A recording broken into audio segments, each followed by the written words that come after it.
Yeah.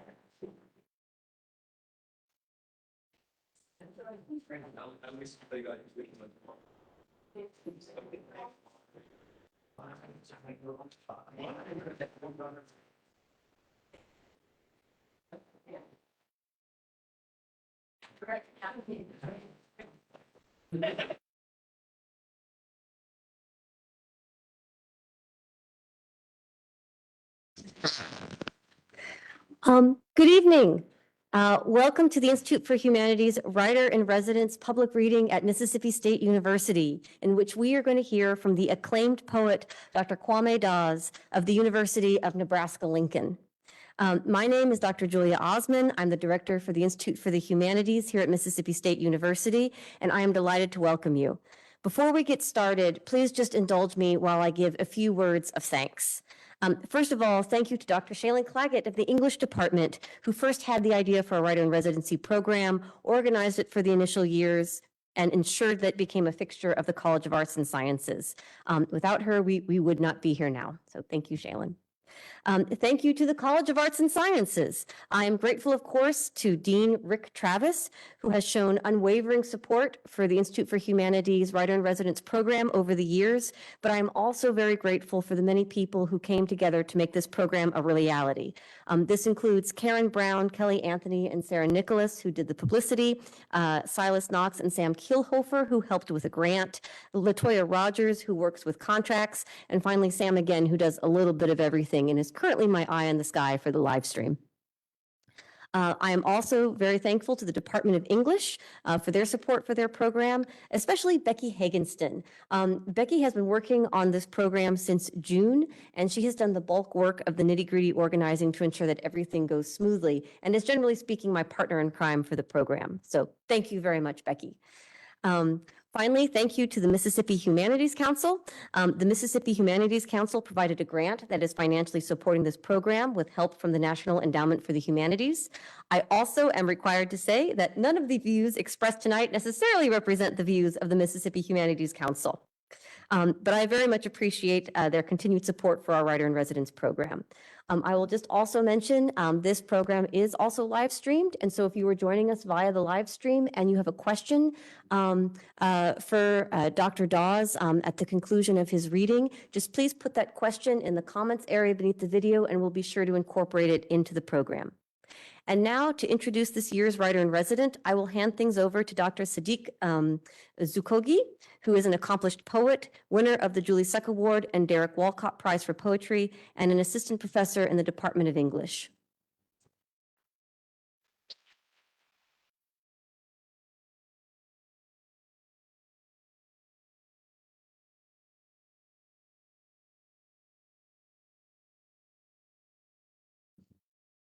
So much, Julia. I'm not anxious at all. My son's here, my mentors here, colleagues, and my students. So I'll try.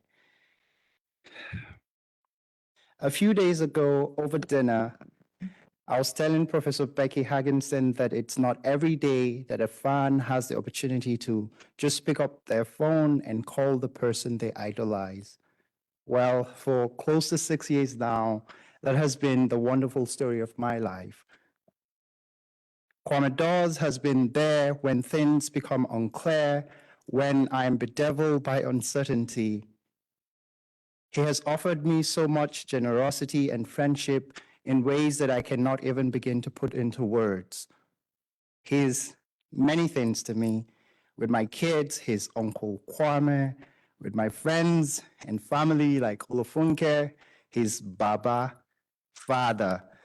Though it took him a while to accept me as a son, he did eventually. I can be very persistent. As a poet, I adore he's the magnificent Kwame, the poet that continues to show me the way, continues to show us the way. And as his student and mentee, he is Sir, a teacher that has earned my absolute trust. He is the road that brought me here, really. A friend, a father figure, my editor, my teacher, And if you're wondering what kind of introduction this is, it is my second attempt. 4 years ago, I had the opportunity and I didn't measure to the man's genius. Today is another attempt that I will end up failing, but I'm giving it a go nonetheless. Folks, Kwame Dawes is the author of several books, more than 40, including Sturge Town, which comes out from W.W. Norton this summer. A stunning, gorgeous collection that is a site of ruined ancestral home of Kwame Dawes' family.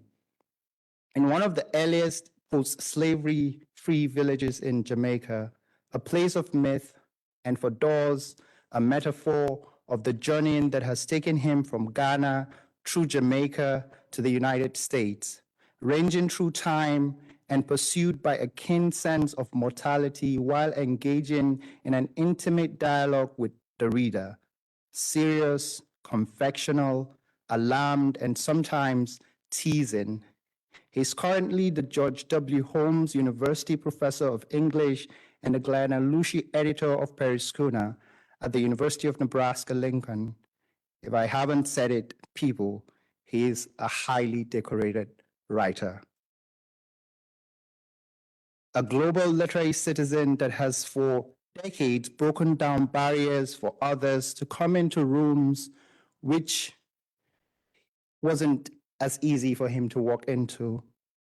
Over the years, he has won major awards and recognition for his work here in the US and abroad, including an Emmy Award, the Governor's Award for the Arts in South Carolina, the Mayor's Award for Arts in Lincoln, Nebraska, the Order of Distinction Commander Class from the Government of Jamaica, the Wyndham Campbell Prize for Literature, a Guggenheim Fellowship, among many, many others.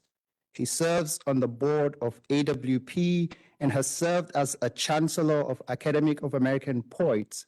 Please help me in welcoming the Emperor of African Poetry, Professor Kwame Dawes.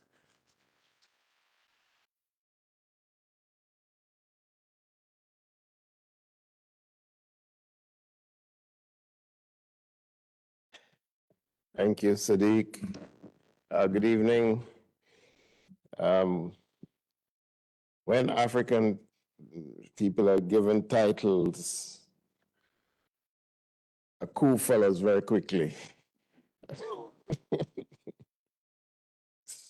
But it's very good to be here and good to be with both Funke and Sadiq. These are people who have been my students and I've become, we're part of a family. But I also am grateful for the hospitality and welcome. And I've been saying how much I'm enjoying the campus. I think it's a lovely campus. And lovely campuses are good things because some campuses are ugly. So it's good to have a lovely campus. I'm going to read for about 25 minutes or so, and then there'll be some time for questions afterwards. Tonight I'll read from two collections. I see outside there, they have copies of my book, Nebraska, and a collection of poems called City of Bones. I won't read anything from City of Bones, but it's exceptionally brilliant, so you should buy it. But just briefly, it's a series of poems written in response to the incredible plays of August Wilson, probably one of America's, not probably, he is one of America's greatest playwrights, who wrote a 10-play cycle chronicling the history of African-American life in the 20th century, each play representing a decade. It's just absolutely stunning. So the poems are just in conversation with him and that City of Bones. But I'll read from Nebraska, and then I'll read from the new book, which is coming out soon here in the States, called Sturge Town. So just a few poems from Nebraska. This is the opening poem from the collection, and it's called How I Became an Apostle. Are you hearing me okay? I think it's clear, yes? Okay, sounds good. All right. How I Became an Apostle after Edward Hirsch. Now that I have my thorn in the flesh, I can write epistles, holy writs. It's winter. I limp out just after the delicate chaos of flurries covers the driveway, and I shovel. This is a ritual of sin. After clearing a long path behind me, the pox of snow returns. The angel, remember, stopped fighting when I broke his hip, tore his ligaments. As we say, now mine throbs deep inside muscle, bone, and fat. And in this cold, the pain purifies me. By dusk, I can barely walk. My foot drags across the frozen driveway as the snow falls heavily. My first epistle to the saints is a prayer pleading that this too will pass. The snow covers multitudes. The next poem I'll read is a poem called Advent. And these, Nebraska is organized in seasonal cycles. And so there's winter, spring, summer, and fall. But winter seems to be the thing everybody remembers about the collection, even though there are poems about hot, brilliant summers and so on and so forth. But I think people think it's kind of cool that this guy from the Caribbean and from Africa has to deal with winter.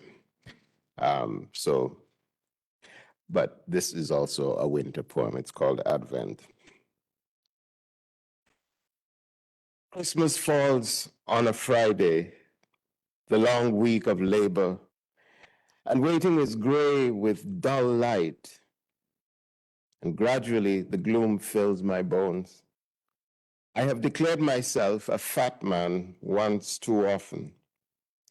Here in Nebraska, I have learned the art of restraint, hoarding lamentations and complaints, how to hold my tongue until it's clear that those around me have unlearned the rituals of compassion. They cannot see the despair in my eyes. Remember when we knew that simply speaking out, our bile would release it from our bodies, that leaching chemistry of confession or hoping? Not here. Here, the body creates a membrane of such leathery resilience that it may keep in all the wounds we have collected. And here, in the slow march to Christmas, I grow bloated with decency. And I have decided to grow my beard again, the uniform of a man pioneering the wilderness. At church, the choir did not sing a Christmas song. It is as if someone forgot the season. But the pastors and elders all wore suits and ties while we clapped our hands to the radio songs, Good Clean Jesus of Chick-fil-A and Texas Charm. Look at my eyes. Pay attention. Clouds slow moving across the prairie sky.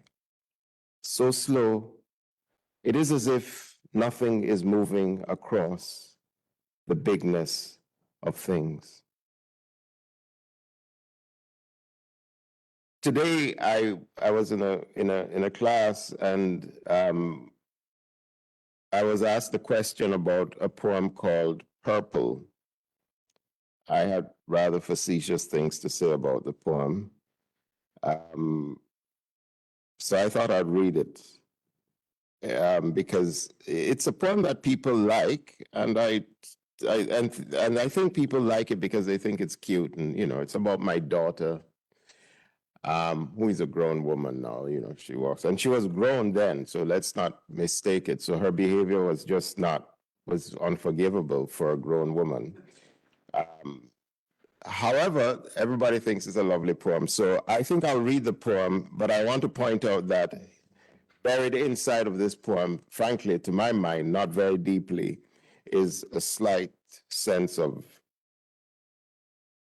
resentment on my part towards my daughter, who I love dearly. I mean, I think she's fantastic. She's great. She's a great daughter. But here we go, purple for Equa. Walking, I drew my hand over the lumpy bloom of a spray of purple. I stripped away my fingers stained purple, put it to my nose.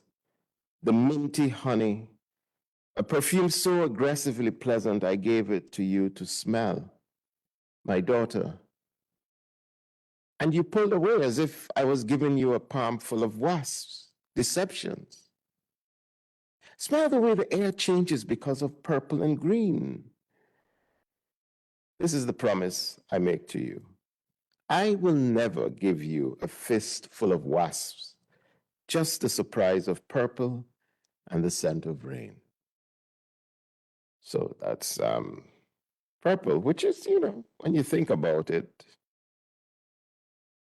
it's a nice poem. But it's also a promise. My children will figure in a few more poems in this reading, so I thought I would warn you. I want to read a poem for an old friend. I taught for 20 years in South Carolina and lived there. It became home to us.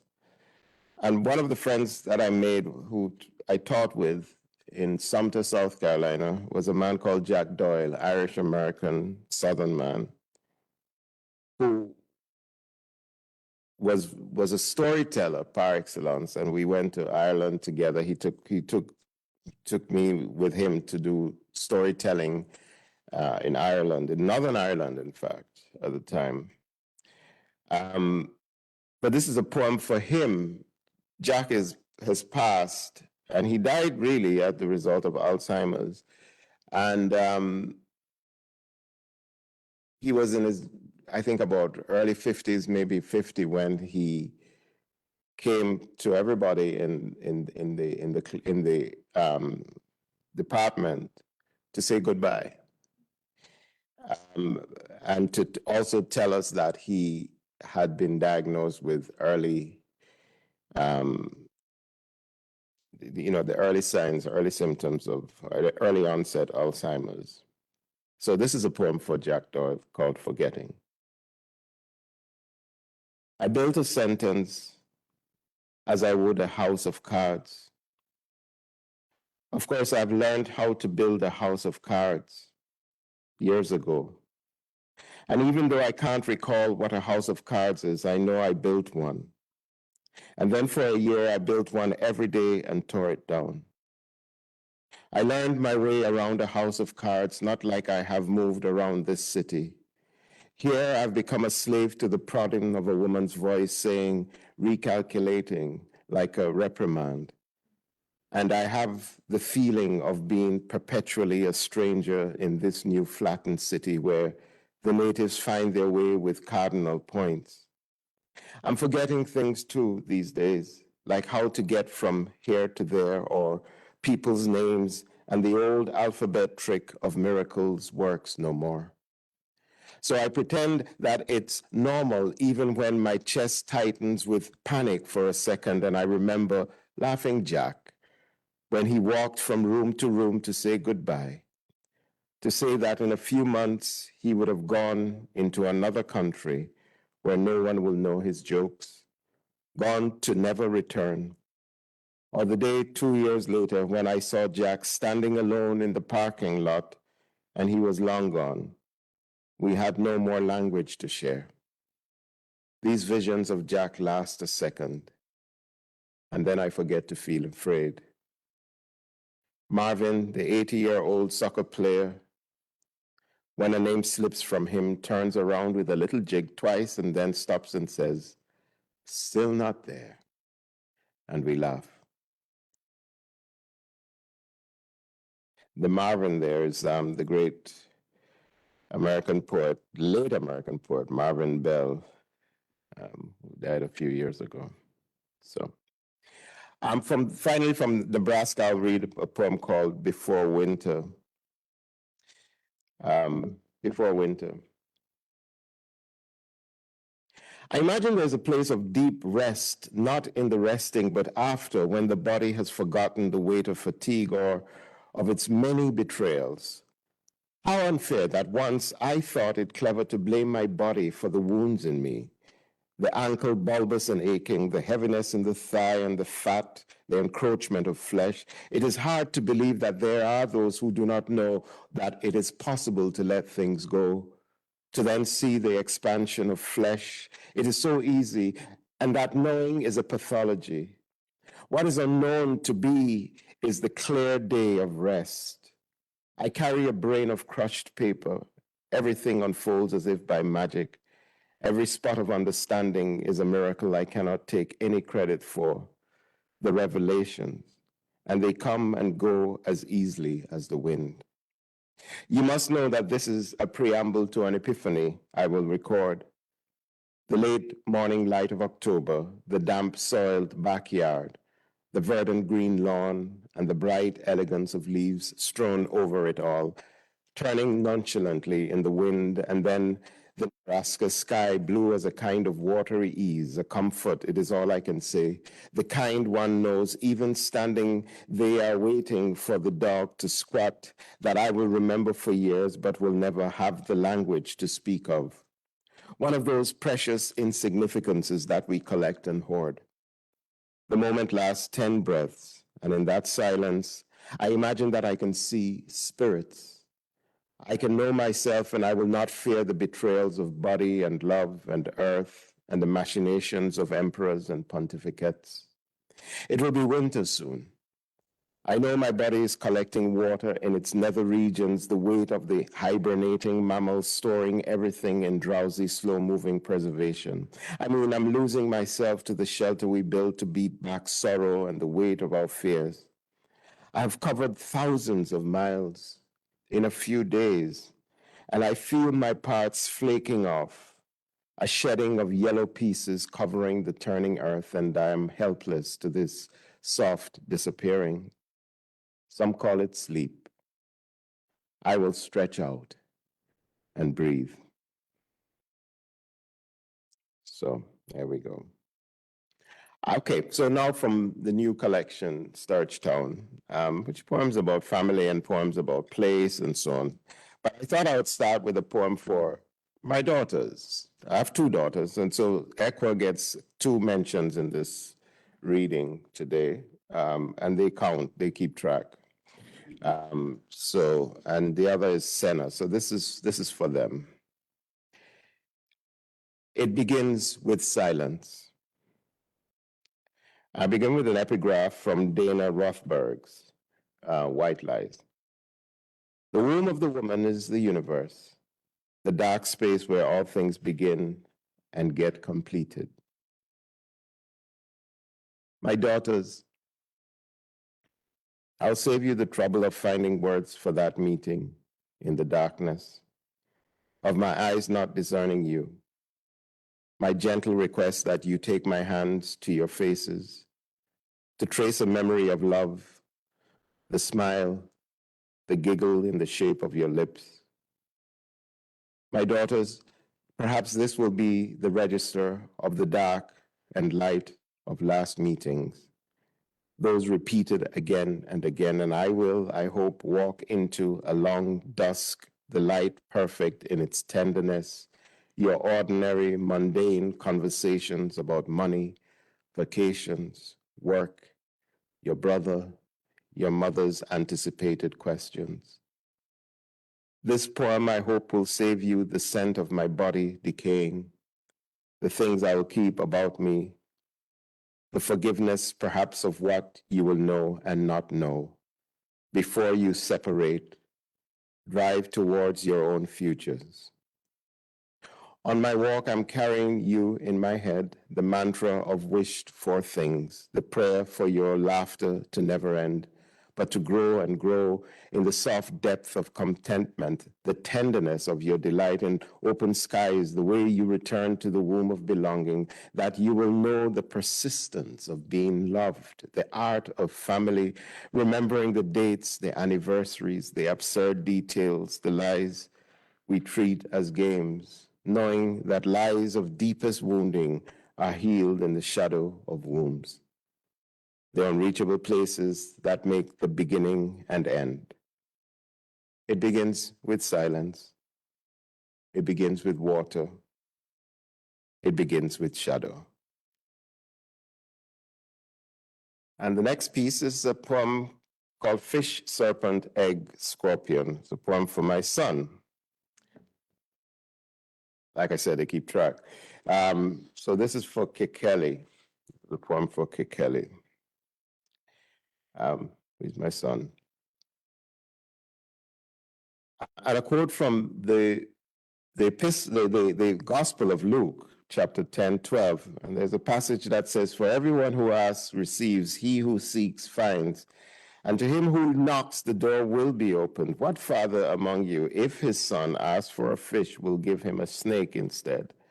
Or if he asks for an egg, will give him a scorpion?" There were no tears, but in the commotion of these emotional days, the impetus for tears. When I said to him, there in the cold street, wearing our sporty winter jackets, "I am your gift, this body before you, still here to say, let's take a walk, son. Me, this complex of secure love. I am not your enemy, not a murky pond of dangers. Don't you know that when I was your age, my hunger for a shelter in a man's heart was already dust? He was dead, gone, and all I had was the surrogates of his letters, the clues of a narrative of love in his fiction and poems, the snippets of affection from his old friends. Hardly enough, but all I had upon which to build an edifice of meaning. And I wrote then, world, world, world that I have lost, full of every melodrama of mourning, though it was never hyperbole, never a lie. I said to him, so here I am, and my voice was phlegmy and earnest. Here I am for you to use me, feed on me. I'm your father, use me. Perhaps we must all say this or have thought to say this, we who father sons. Maybe every poem has its own ancestry, but this was us, me, embracing him and him saying, sorry, Dad, I know. And even now it breaks me that I could present him with my body, my mortality, my leaving him, that I could let him feel the start of his long mourning before it has to come. I said I could die today, not as hyperbole, but as a truth that runs through my veins, my lungs. This is love then, a father and a son, him handsome, fluid, tender, the boy and man all there, and me mourning for his bereavement. It was a passing thing. We entered the house with the noises of the season, laughter, even as if that moment between us could be set aside. Of course, we know it will not be. I know that this father must say again and again, I am made for you, and I will not promise you a fish and then hand you the threat of a serpent. That's one for him. So I think I read two more poems, right? So this poem is based on a painting, a famous painting by John Sargent called Paul Helou Sketching His Wife. It's worth looking at. And it's a very interesting painting because it's they're traveling, they're moving around, and of course he's sketching her. But it's quite romantic because he's the artist and she's going with him into the, it's all lovely and so on. But if you take, because you can do it on computers if you don't have the artwork in front of you, if you close in on that face, her face, she's not as impressed with this arrangement as the sort of romantic picture looks like. And so here's this poem, and it's called Getting There. He rose alone, planting smooth, worn wood softly into the current. He is mesmerized by the sound of water parting, the whisper it makes against the weathered flanks of the heat boat. She stares into the sky, holding close to her chest the damp paddle it soaks into the fabric and then into her skin. Her pout is gone. She's cold already. Fight no longer sustains her. He grunts, "We're fighting the order of things. You keep losing the rhythm. We will go in circles if you don't let me do it." And how can she say to this logic, "I dreamt we were doing it together. I saw us moving with something delicious, the pull and tug of lovers. I imagined us cutting the surface like this, or at least trying and laughing about it." So he does, and at last the romance, a lazy summer dusk, the moon growing over the swamp's edge, the water near tepid, a sullen, amiable sluggishness, the straw hats, the red ribbons, the sports jacket, the white skirt, the satchel of paints and brushes, the accoutrements of a picnic, the orderliness of a boat drifting across a placid lake, the pewter and sepia rocks to the side. Then she says, "No, you do it. I'll watch." He will ask her if she's happy, if she enjoys the water, the view, if she found his landscape, the humid watercolor of a stunted dogwood, lovely to her liking. She hears, "Did you come?" And she answers, as always, with faith, "It was lovely. You were lovely." But that is enough. She's holding the paddle to her breast, the hard handle pressing a nipple. It will leave a mark on her skin. So I think, yeah, two more poems. So this is, so it's, you know, the Bob Marley film has just been released and it's doing quite well. Have you seen it? Has anybody seen the Bob Marley film? The people, the rest of you are Philistines. Like, I don't know what you're doing in this world. Go see the movie. It's a good movie. The music is great. But anyway, this is a poem for Bob Marley, and it's set around the time the movie is set. And what happened to Marley was that in 1976, in the height of his career, he was diagnosed with cancer. Nobody knew about it. Frankly, nobody knew about Marley's cancer until he died. And then we found out that's how he died. But he knew. And the last few months of his life were very difficult.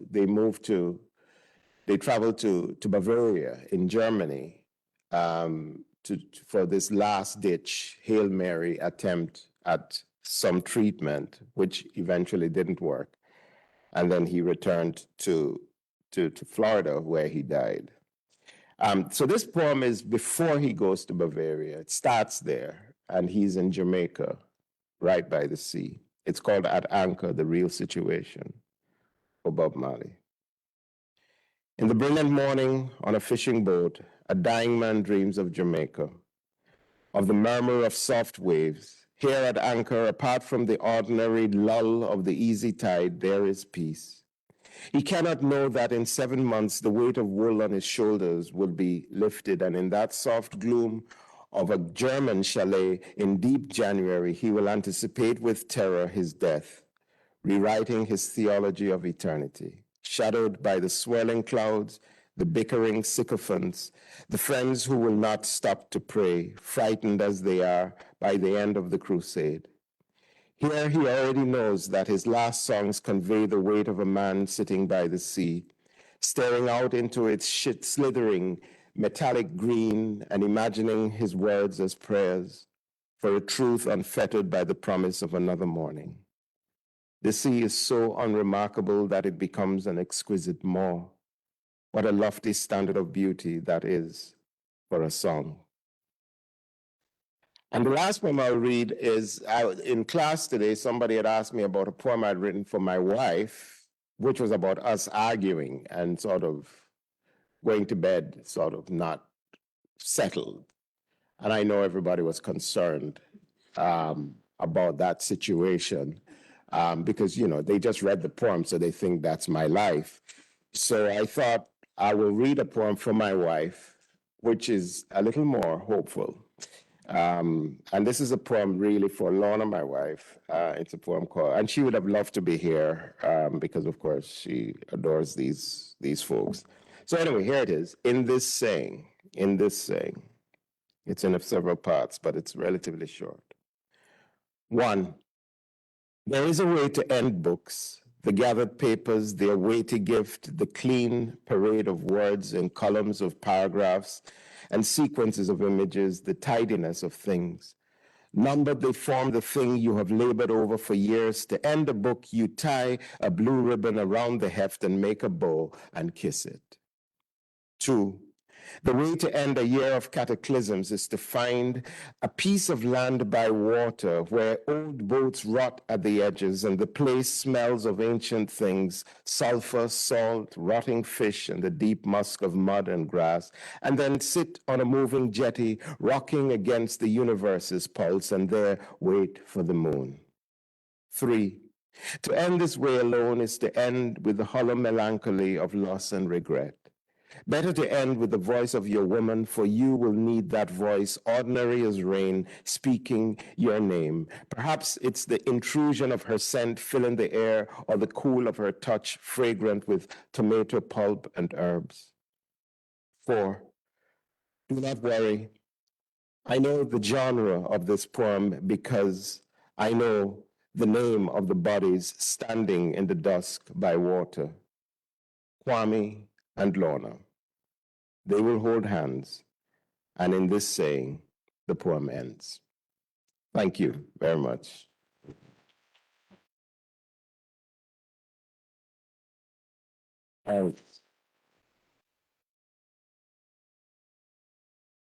Thank you. Okay, so we can do questions. If your hand is up, you have to wave it really widely because I can barely see. I can't see really. So maybe somebody else can point out who is, if the hands are up. Any questions?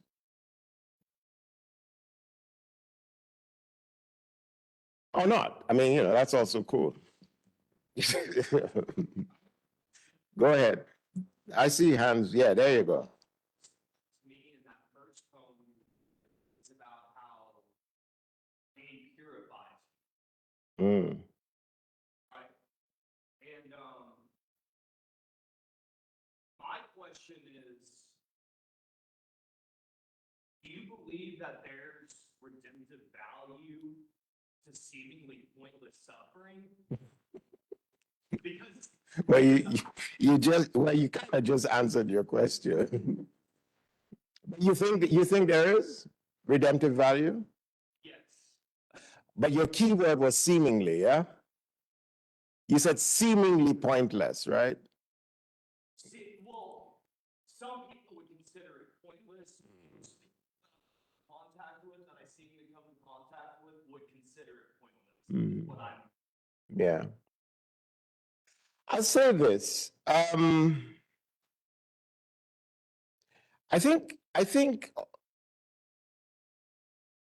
think all of the understanding of, and this is that you're asking a major question, philosophical question that has haunted thinkers, people of faith, people without faith forever, and people have written about it. And typically, it is asked and answered in different ways, depending on where in the cycle of suffering and relief one is positioned. You see, in the midst of the suffering, it would be Christ saying, my God, why hast thou forsaken me? That is not a hopeful moment. Well, no, he didn't think so, is my point. You think so because you heard the rest of the story. But when he says, my God, why have you abandoned me? He's not like cool at that point. So now I'm not saying, so the point I'm making is the extent to which suffering becomes a source of redemption or strength or hope or purification and so on depends on when in the cycle of suffering you stand. And it is merciful to empathize with those who cannot, in the midst of suffering, find a redemption in it. It is merciful because it's the human thing to do, and it is because we go through suffering all the time that way. It is faith that then makes us think, this is for a time. But I'll say that it is clear that even in the text that we know, which is the biblical text or the Talmud and so on and so forth, and the Quran and other major texts, it is clear that this is a major problem because it is constantly being constructed, right? You know, it'll be sorrow and weeping for the night, but joy shall come in the morning. There's a reason why that keeps happening. It's because nobody feels happy in the night, and nobody feels happy while they're going through it. And so it becomes an articulation of hope. So nonetheless, how do we live our lives? Well, we can live our lives anticipating that at some point we'll suffer. So there's that. But we certainly should not go around looking to suffer so that we'll be purified. That seems a little like stupid. I mean, even though we know it will happen, you know, sufficient to the day is the evil thereof, and we don't have to really like look for it because it will come. Yeah. You good? Okay. So that's my answer. Yeah. Yes. Yes.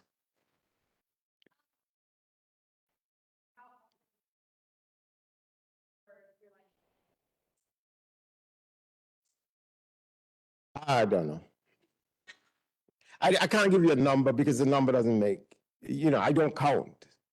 And I don't know how long. I can write a poem like now and then I'll say, well, okay. Somebody says, can I use this? And I'll say, okay, give me like half an hour and I'll work on it till it's ready. Or I can leave it and then another year. So there are people who go around saying, you know, I've been working on this poem for 20 years and finally I got it done. And they're lying because they didn't work on it for 20 years. They wrote it 20 years ago and then came back last week and said, wow, look at this poem, let me fix this. And then it was like 20 years in the making, but you know what I'm saying? So I don't keep track of it. I find that, again, a sort of, it's just drama. I mean, the truth is you're working on the thing till you feel that it's right. And the only reason why we poets tell you how long it takes is because nobody believes poets really work. So, you know, people don't believe. So you want to let them know, no, this took like years to write, like this idea and so, because, you know, people don't believe that, right? So that's why poets say stuff like that. Honestly. Yeah. Mhm.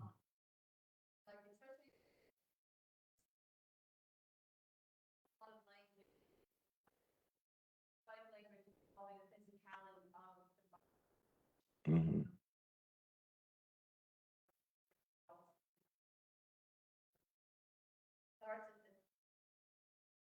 Is this a use of language that has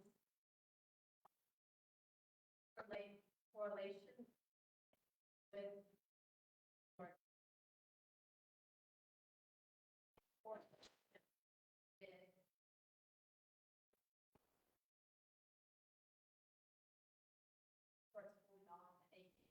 You mean getting old, you want to say? Yeah, you can say it. You can say getting old, yeah.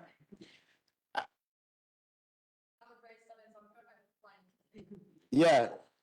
I don't mind being old. There's nothing wrong with getting old. I mean, it's a cool thing. I mean, it's better than the alternative, right? Because you're not getting younger, you know, you're gonna die. Like we all kind of are going to die. Like I can almost guarantee that every single person here, you're gonna kick it soon. Like at some point, it's gonna happen. So, but the answer to your question is actually no. I've been always. I mean, I've always been aware of my body. Whether it's because of how people have viewed my body, and whether it's because we live in a world in which the body is, I was an athlete, so I'm thinking about my body. I had a bad car accident and broke an ankle that never healed. So I've always had pain in my body. And I think if you go back to my younger days as a poet, you'll see the body thing happening a lot. I think that in the later poems, I am thinking not just about aches and pains, but about I'm gonna die soon. And so that may sort of, and I guess writing it is a way to confront it, and therefore to then find a kind of beauty in that understanding and that reality. But I would recommend for you, if you're a poet emerging and you're young, you should look at the body. The body is a fascinating phenomena, and everything happens to your body in any new space you enter. The way that your body reacts, the engine of your body, the machine of your body is a fascinating thing. And poets have been writing about that body for forever. And it's part of the terrain. It's part of your range of subjects that you can write about, which I encourage you. I think one of the great contributions that women brought to poetry in the late 50s and into the 60s and 70s in the United States is the awareness of the body. Sexton, Plath, Gwendolyn Brooks, these are writers who started to write about the bodies in ways that frightened men, and I think changed poetry significantly because the body is so powerful and so important. Men deny body, women talk about the body all the time. So men now start to talk about their bodies a lot, which is a little annoying, but that's all right, It is. It's a stinking, rotten thing that moves around the world, the body. That's what we are. We're just a smelly, rotten object moving around the world that we pretty up. You watch Seinfeld. It's all there on Seinfeld. Just watch Seinfeld reruns. It's all the mess of the body, like the body. It's just, yeah, there you go. Other questions? Yes. Yes, over there. Children keep count of how many poems are written about each of them? Mm-hmm. If it's not equal. Well, they fight. Yeah. Mhm. And then they blame me for neglecting them and stuff like that. No, here's the thing. I don't take it seriously. It's not like they're reading my books. No, what they're doing is they're just skimming and going, hey, you did great skimming, and hey, and so I don't take it seriously. But, basically it's a debate about whether I love them more or something like that. And that's their problem. It's really not mine. Like, honestly, yeah. You're welcome. Sorry, go ahead. Yeah.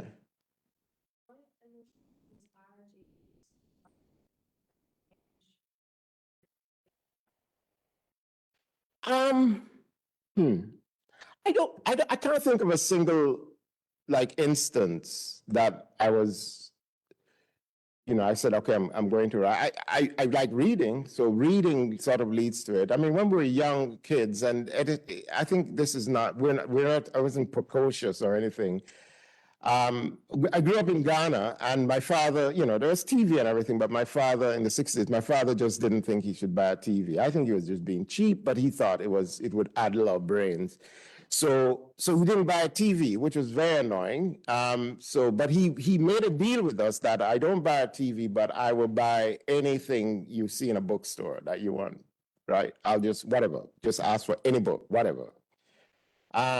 And I think he thought we'll get books, but we got a lot of comics, which they had in bookstores as well, which wasn't his plan, but he made the deal. But we got a lot of books and we read a lot and we started to entertain ourselves. And I think there was a period where he had traveled for like sabbatical or something. He was away. We couldn't get any money out of him and we couldn't buy books. And we thought of shoplifting, but that didn't seem like the best thing.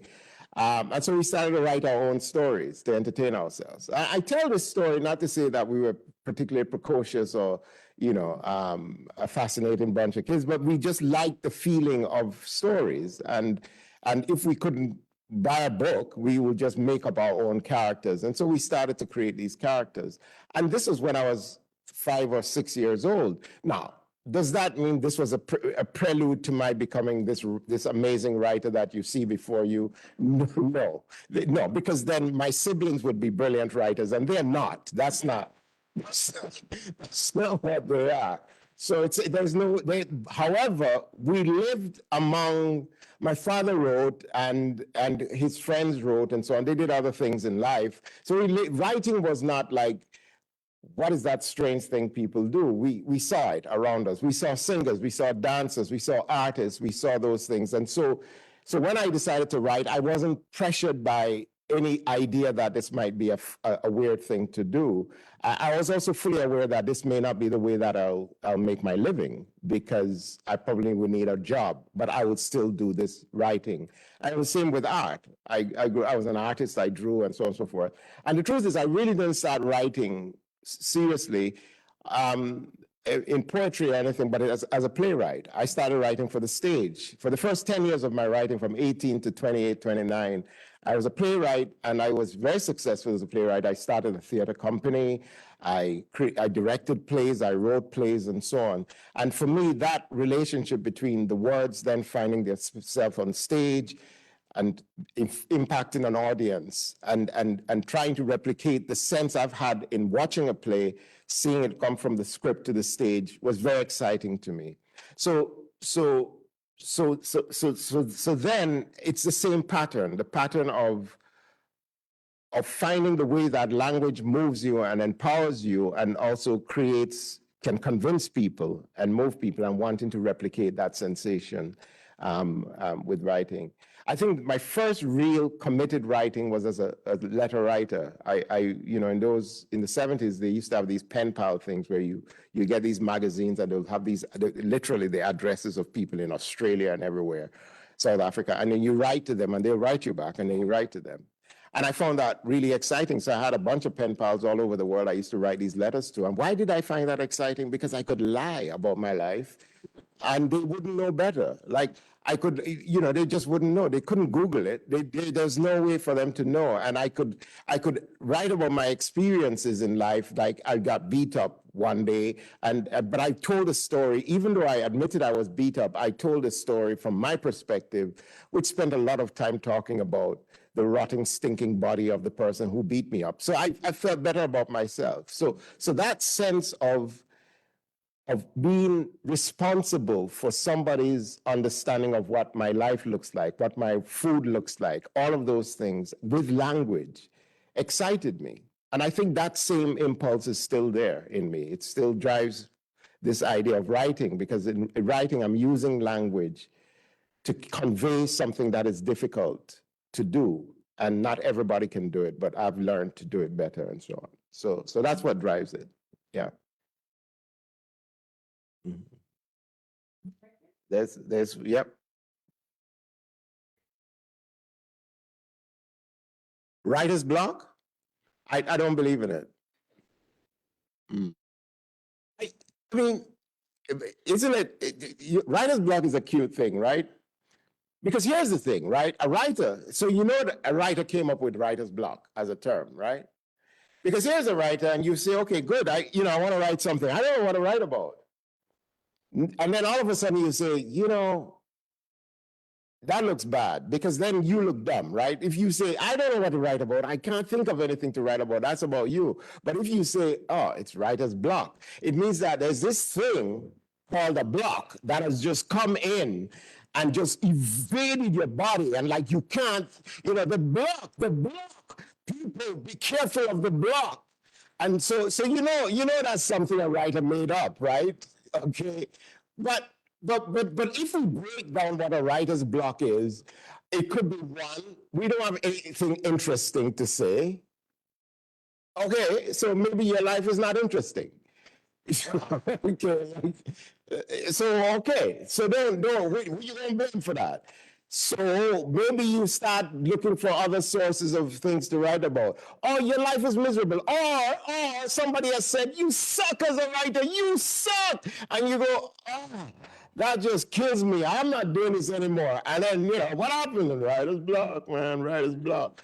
So writer's block also is not useful because it prevents you from dealing with the diagnosing the true reason for not writing, which may be pretty simple, right? Like your computer is not working or something like that, right? So I don't know that. I don't buy it.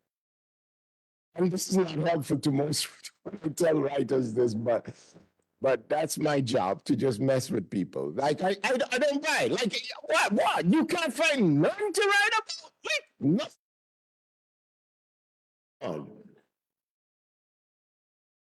Yeah, so sure. No. Come on, really? Like how? No. There's no relationship. I mean, it gave me something to write about, but I don't think it changed my style of writing. No. They're not that really influential children. Like, they're not that. You got to feed them, look after them, and stuff like that. But like, they become metaphors. Okay, all right, I get that part. But no. Now, people will tell you otherwise. I know there are writers who go around saying, I was just changed when I had the babies, and they just made me think differently. I'll tell you a story, a true story. Lucille Clifton, the amazing poet, and she does admit that they did influence her writing. And this is how she says it. She says, so there was a big argument. I was witness to this major argument was men versus women. We were at a writing retreat with Cave Canham. And the women were saying, these dudes, they're just like, they just get women to look after them. They feed them and cook them, and they get to write whenever they want to write, and their life is just so great. But we women, we've got to look after the children, and so on. It's hard to be writers, and so on and so forth. Lucille, you tell these dudes that how hard it is. And so they were going to Lucille Clifton, and they said, Lucille, you need to tell these guys how rough it is for women, and so on. So Lucille Clifton's answer, quietly, she's sitting in the corner, minding her own business. And everybody comes to her, like people go to Jesus to get answers. And so she says, this is true. She says, when she had 6 kids, right? She raised 6 kids. So Lucille Clifton says, yeah, when my kids were young, I wrote shorter poems. That was it. And then when they grew up, I could write long poems again. All she's saying is that these kids are not going to stop me from being a poet, like at all. Now, I may just write shorter poems because, it takes a minute and somebody wants to get food or something, but I'm still going to make poems, right? And then the other writer who was asked about that was Jamaica Kincaid. I was running a festival in Jamaica, which I do, and she was reading at the festival. And Jamaica Kincaid was on stage. I was interviewing her, and in her last novel, she's the main character who is almost Jamaica Kincaid, though she denies it. But the character is a useless mother. Like, she's a writer, and she ignores her kids, she abandons them so she can write, and so on and so forth. So I said to Jamaica Kincaid, I said, Jamaica, tell me the truth. I mean, did you do this to your kids? Like, were you really that bad a mother with the kids and so on? She says, oh, no. It's fiction. Her son happened to be in the audience because he came to the festival with her, and he was sitting in the audience, and he just shouted out, oh, she's lying. She's useless. She's not a great mom. She used to abandon us. And she was like, what's wrong with this kid who is just like insulting me? So I said, Jamaica, come on. She says, okay, so all right, but aren't you all glad that I did that? Look at the great work that I gave you. So there's that. True. So no.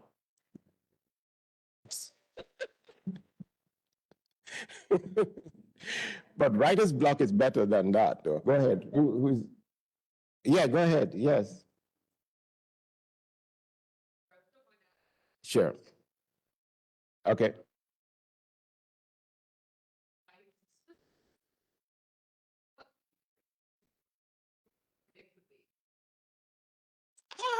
I just keep I just read more. That's it. This thing is not complicated. You read widely and read closely, read for the pleasure of it, and learn how poets write, and then replicate it. So I'll just say I would read more. I literally would not change anything of how I came into writing and how I proceeded as a writer. It's that relationship, and I've never sort of set rules about my writing, rules that would constrain my writing, and fortunately, I learned this very early. So that's what I would advise. I expected it to be hard in the sense of it's not automatic that you write and then somebody will take it and publish it or like it. But I expected that. But if I'm driven to articulate it, the pleasure of making it happen, writing it, never changes. That's to me the exciting thing about writing. I'm not inspired to write about a subject. I'm inspired to write. I want to make a poem. That's it. That's it. I want to feel what it's like to make a poem every time.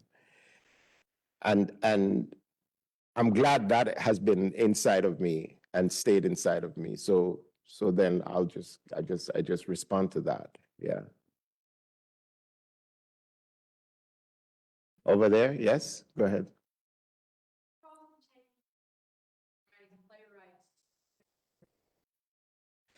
It wasn't a change. It was because I still am a playwright, and I've still continued to write. I've written fiction, I published novels and short stories and so on. But it was precipitated by circumstance. So I started writing for this theater in Jamaica. I started a theater company. We did a lot of work and were very successful. I had major attention for my work. And then I got a scholarship to study in Canada, to do my PhD in Canada. And so moving to Canada, it meant I had to leave the theater company.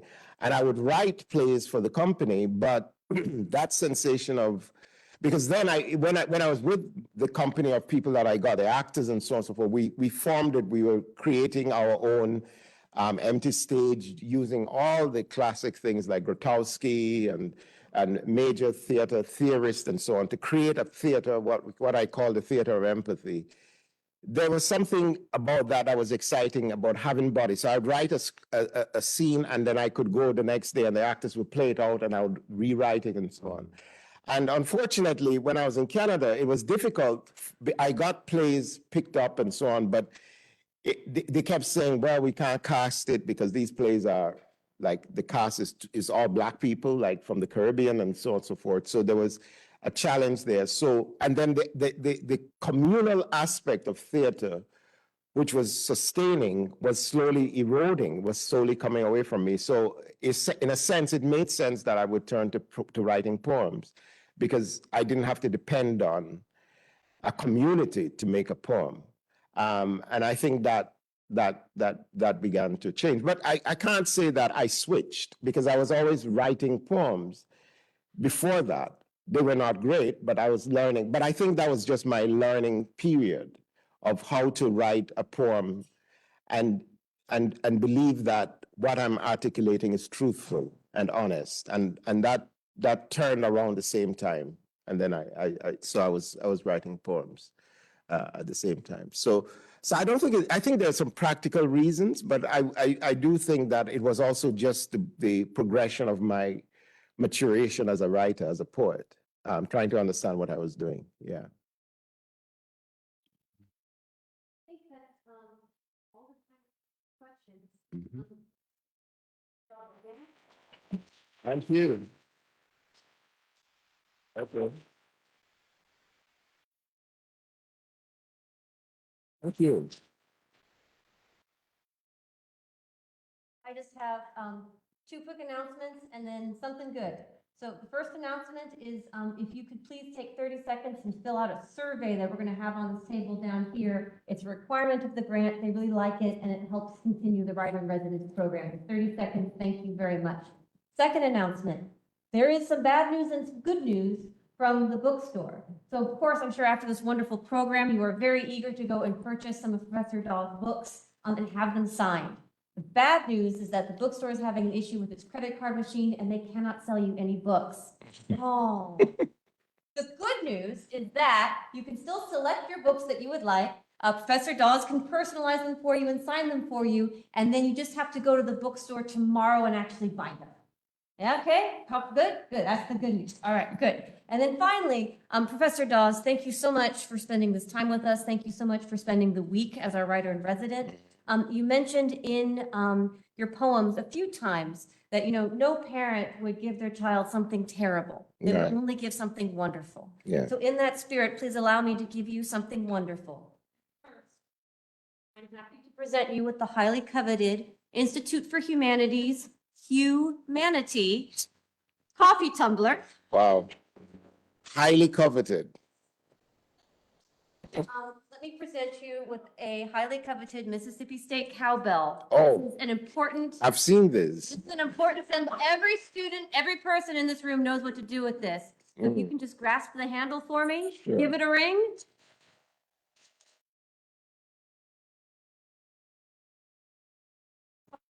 All right, thank you very much. Thank you. Thank you, guys.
That's fine.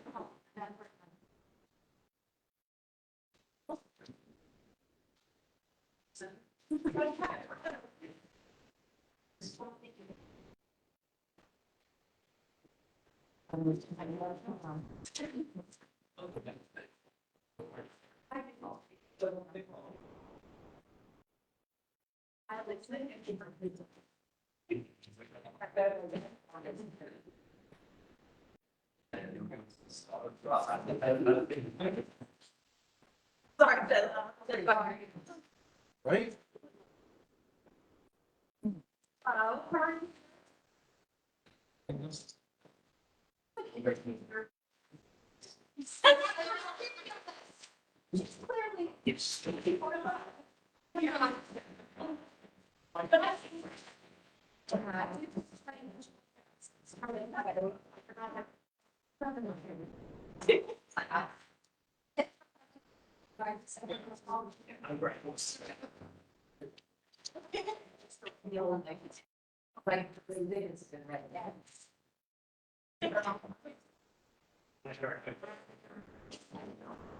Be yeah. I mean.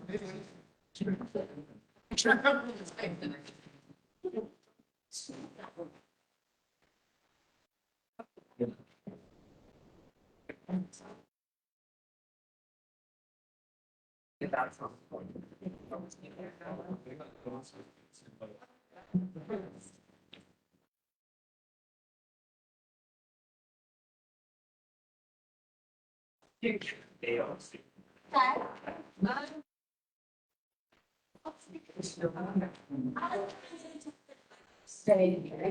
are gonna happen.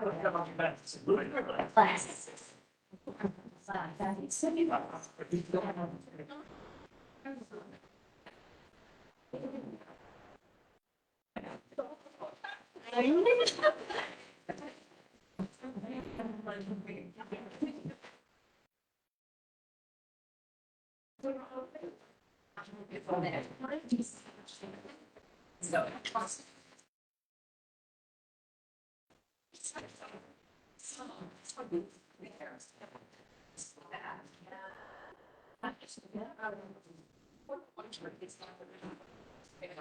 Great question.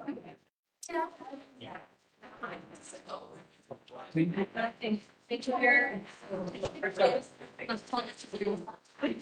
It's Probably. no, seriously, it's wonderful. I mean, the thing that. For probably right after, I can the survey, I can have the map, it was nice to be on, I emailed it absolutely.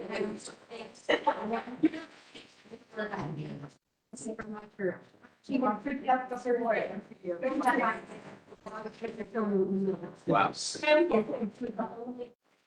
And it's like, bad thing, there are bad things in there, so Like, we're asked multiple times a day.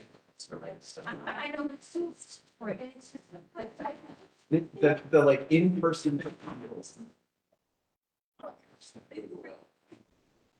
Say. This.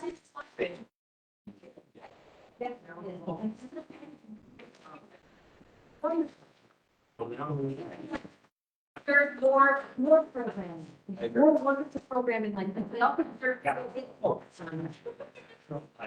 We need to make something. They don't notice. Elizabeth Miller's. Yeah. It's part of my school. They told me one class, they go that people get certain books. Remember, we had sort of when I'm from $5 first, we know, but it's not here. But then I find. It's like on something that they. And I was like, oh, the response, I didn't find. And that's like, that's fun. Yeah. Thank you so much, I appreciate it. Oh, thanks for that. So much help with polishing man yesterday. That was really. Yeah, that worked out.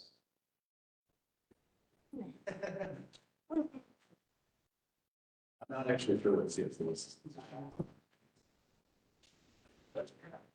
It's, but Better assistance. not that. I'm just right. Yeah. Wait.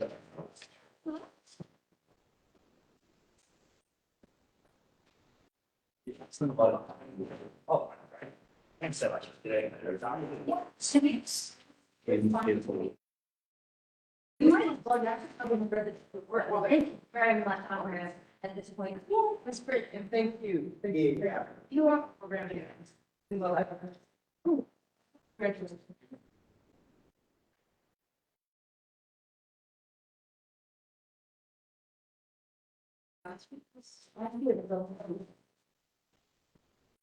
And the year before that, and You were competing with lessons.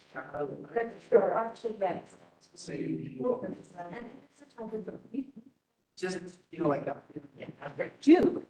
What time, what meeting, really no one cares. But it should. It should. And one of the, that's usually we don't talk on it too, that's. See. So, let's do that. No, I agree. And That made it. I would not say they just throw it at her.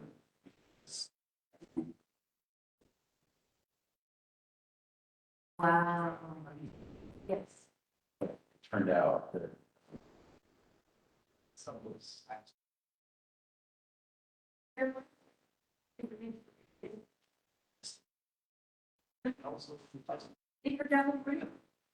Well, thank you for the. Thanks for being So long. part of it. I'm gonna put you on fire. Turn that fire on. Welcome survey. Harris. Oh, that's a great question. Can you take one minute? Yes. And there's something that it will reveal itself. I get it. Oh, I need to work for both Spencer dogs. It's checked. One big far from the thing. Oh, yeah, yeah, that's important. The thing to mute the trouble. And that. Yes. Trouble and box cave. I was just writing my script. I got them. Got them to clone. Yes, you did. Got them to clone. He's like, "What's a cleaner?" I got him playing. Oh, it's very impressive. Yeah, it's just, my. Here. I'm second around 75. I don't know. Games, but Yeah. I feel like it was a good, it appealed to a wide range yeah, I thought so. I probably was very, but and yeah. Sort of. and he wasn't. He was kind of very nice. Yeah, but Yeah. nice. Yeah.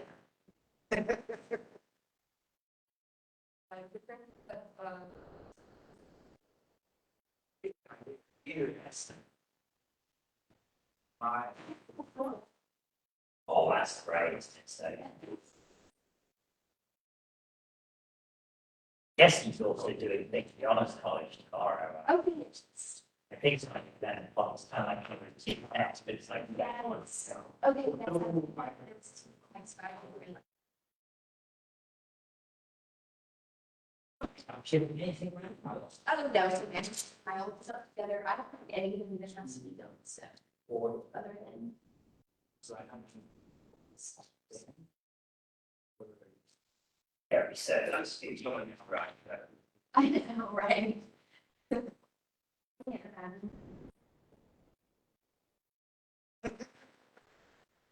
But they impressed, but you know what?